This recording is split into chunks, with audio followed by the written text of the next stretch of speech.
Untuk saudara-saudaraku sekalian,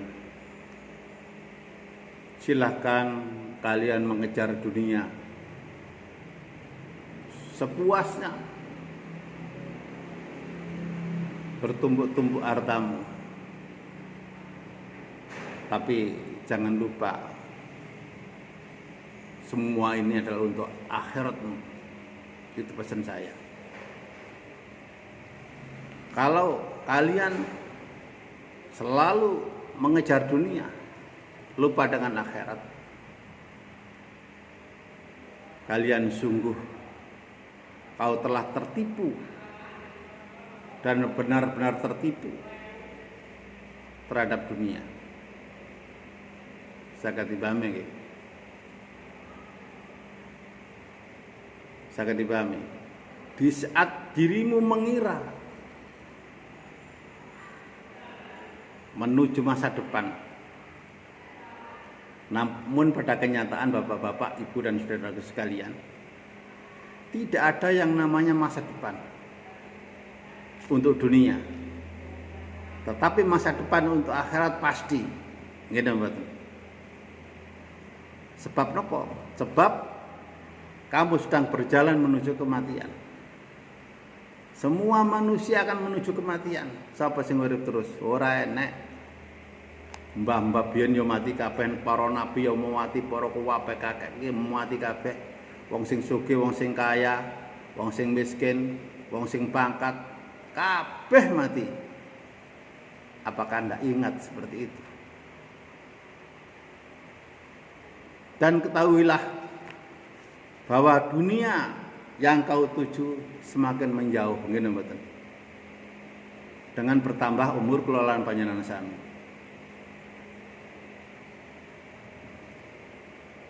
Tapi akhirat Bapak Ibu semakin dekat.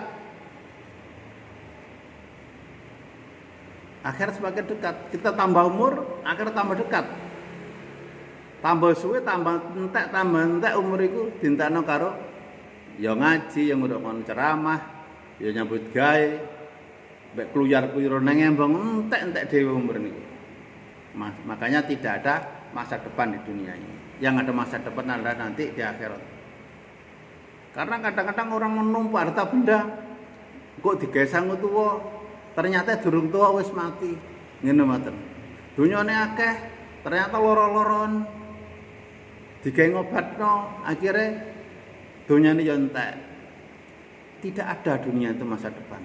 Yang adalah akhirat masa depan. Saged dipahami nggih? Saged dipahami napa mboten? Lek koten niki apa yang dikatakan masa depan? Mboten enten kan? Angan-angan itu tidak akan putus kecuali panjenengan sami sudah meninggal dunia. Nek selagi niki urip, uangan kepengin iki, kudu ngene, ini selagi niki urip, selagi ini masih hidup. Tapi kalau sudah meninggal dunia baru putus angan-angan panjenengan sami. Maka bapak-bapak dan saudara sekalian, hari itu ada 3. Ada 3 hari. Hari kemarin, hari esok, dan hari sekarang. Hari kemarin sudah lewat. Percuma. Kita tidak bisa kembali ke hari kemarin.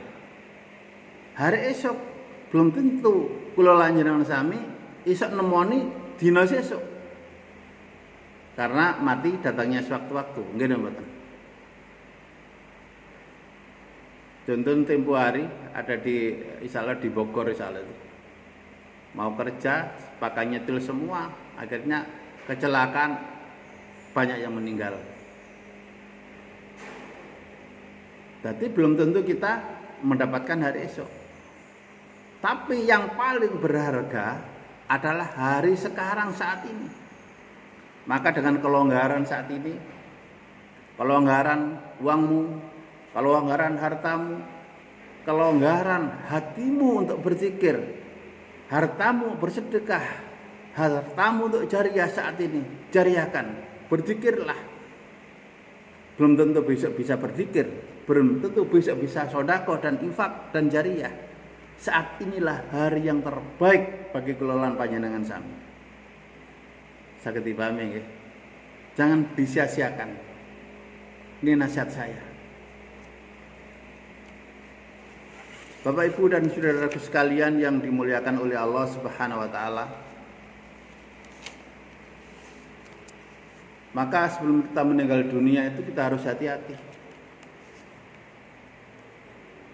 Cukup gak sanggup kita menghadap Allah. Dan Allah memerintahkan, kita diperintah oleh Allah dalam yaitu Al-Quran. Allah berfirman, a'udzubillahi minasyaitonirrajim.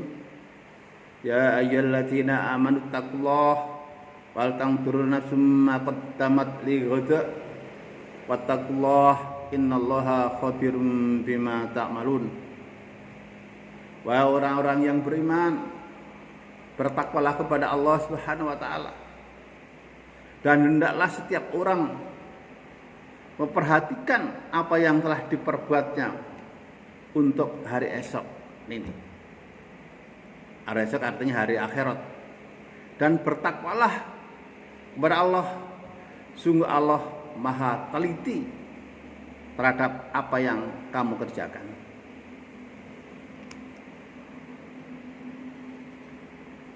Berbondong-bondonglah ketakwaan kepada Allah. Untuk apa?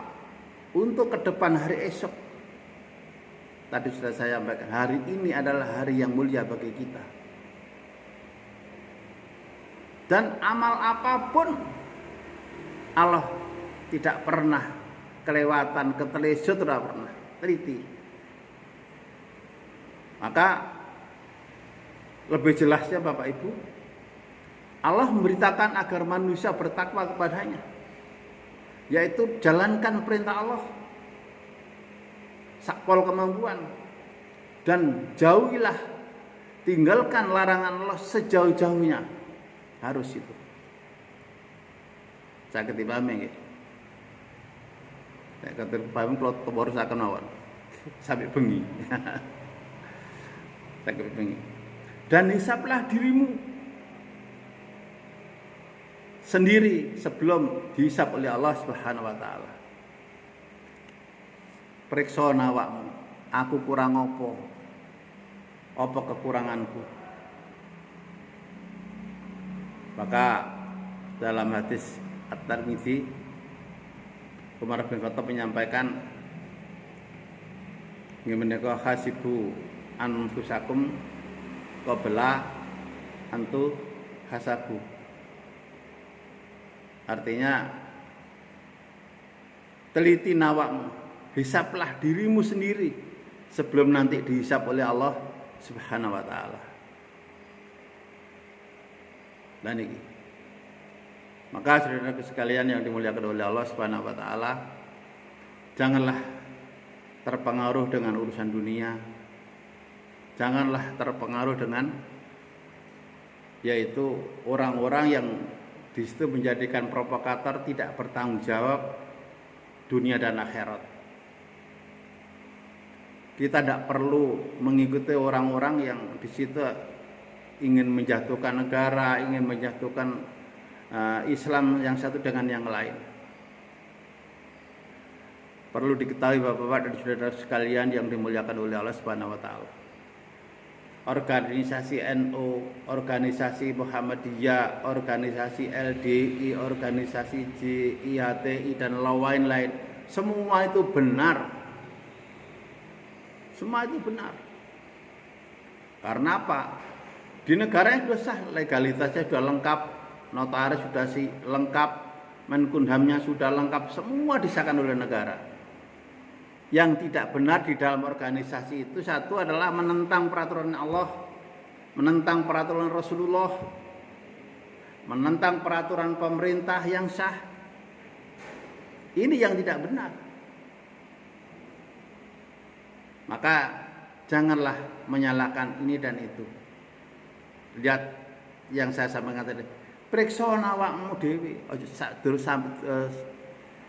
sebelum diperiksa oleh Allah Subhanahu wa taala. Lah nek geger terus ngurusi urusan politik ben ngurusi wong politik. Kita itu politik kita ada siapa cara selamat tekan neraka, mlebu swargane Gusti Allah. Ini politik kita. Saged dipahami nggih.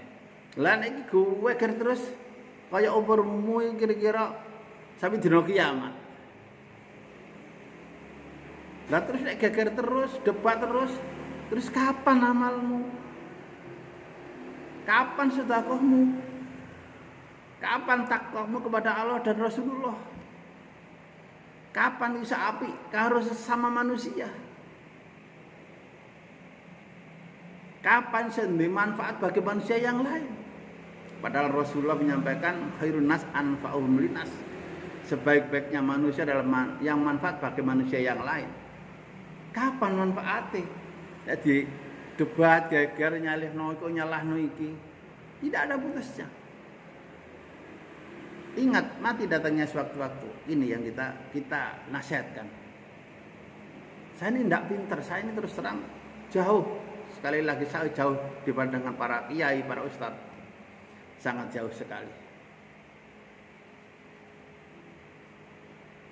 Karena Rasulullah balihu ani walau ayah sampaikan meskipun satu ayat dariku. Aku iso ayat tok rong ayat ya wis tak sampaikan. Maka kita kembali kepada firman Allah tadi. Jadi semua amalan-amalan kita, baik amalan buruk dan amalan yang baik, itu semua akan dihisab oleh Allah. Maka kita harus mengerti yang disampaikan oleh Umar bin Khattab. Hisablah dirimu sebelum dihisab oleh Allah Subhanahu wa taala. Dan harus mengakui berapakah amal kita. Maka pernah dinyanyikan oleh qasidah insyaallah begini.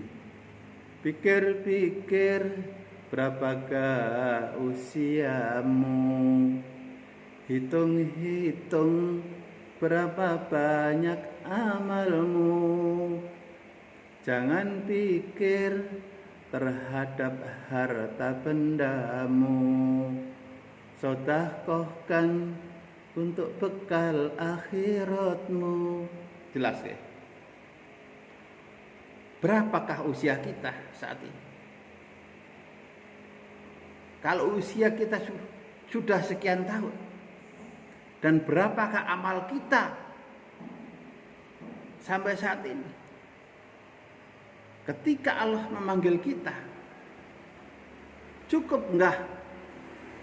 enggak bekal kita menghadap Allah Subhanahu wa taala? Karena apa? Karena hidup di dunia hanyalah sementara, betul ya? Besok atau lusa ajal pastikan tiba. Bila ajal tiba, harta tiada berguna. Betul ya? Hanya iman dan takwa bekal di alam baka. Amal baik atau buruk selama hidup di dunia, walaupun sebutir pasir, Allah pasti membalasnya. Paham? Hidup di dunianya sementara. Mati kapan kita tidak tahu, di mana kita mati tidak tahu.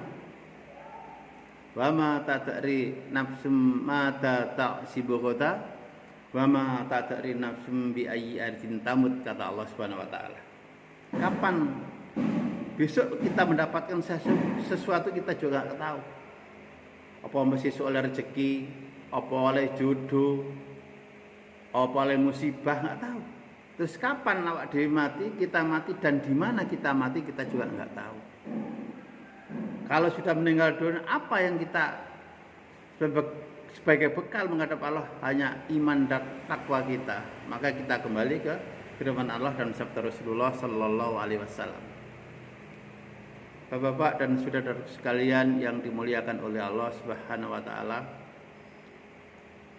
marilah kita harus mengoreksi diri kita. Ingat ketika yaitu Syekh Imam Tirmidzi, sering saya sampaikan, beliau adalah hafal Al-Quran, meriwayatkan semua hadis, ahli sedekah, ahli sholat malam, ahli segalanya. Ketika menjelang usia yang tua, Imam Tirmidzi menangis terus sampai matanya buta. Kemudian muridnya tanya, "Ya Syekh, kenapa setiap hari panjenengan nangis terus sampai matanya Syekh itu buta?" Apa jawabnya Syekh Imam Tirmidzi? "Aku khawatir ketika suatu saat aku diambil oleh Allah, dipanggil oleh Allah, khawatirku bekalku tidak cukup untuk menghadap Allah Subhanahu wa Ta'ala." Padahal Syekh Imam Tirmidzi hafal segalanya, ahli segalanya. Sebagai tolok ukur terus kita dan panjenengan semua, amalan andalan apa yang kita hadapkan kepada Allah? Quran kadang-kadang yo gak hafal, hadis kadang-kadang yo gak hafal, jariyah yo sakarepe dhewe ngene mboten. Sedekah karena sakarepe dhewe. Salat malam kadang-kadang ya ngelilir tok, nguyuh tok, mari turu maneh. Tapi kita tidak pernah menangis bahwa kekurangan kita terhadap Allah. Tapi kadang-kadang nangise kula lanjenengan sami kadang-kadang nek ketelatan duit ngene mboten. Lah inilah yang sangat keliru, katanya lawak terubus itu. Maka kami mohon kepada saudara-saudaraku sekalian, marilah mumpung masih kita hidup di dunia, saling merangkul, saling nyedulur, saling bersilaturahim kepada sesama kita. Ayo sing rukun, sing kompak, bisa kerja sama yang baik. Untuk apa? Untuk semua, untuk kepentingan negara. Karena negara Indonesia ini adalah negara yang sangat luar biasa, dan kita hidup di negara ini adalah banyak syukurnya karena ibadah kita yaitu tidak dibatasi oleh pemerintah. Silahkan ibadah dengan kepercayaan masing-masing. Yang penting jangan rong negara, itu toh. Maka saudara sekalian, sedikit nasihat saya, mudah-mudahan Allah beri barokah, bermanfaat bagi kita semua. Wassalamualaikum warahmatullahi wabarakatuh.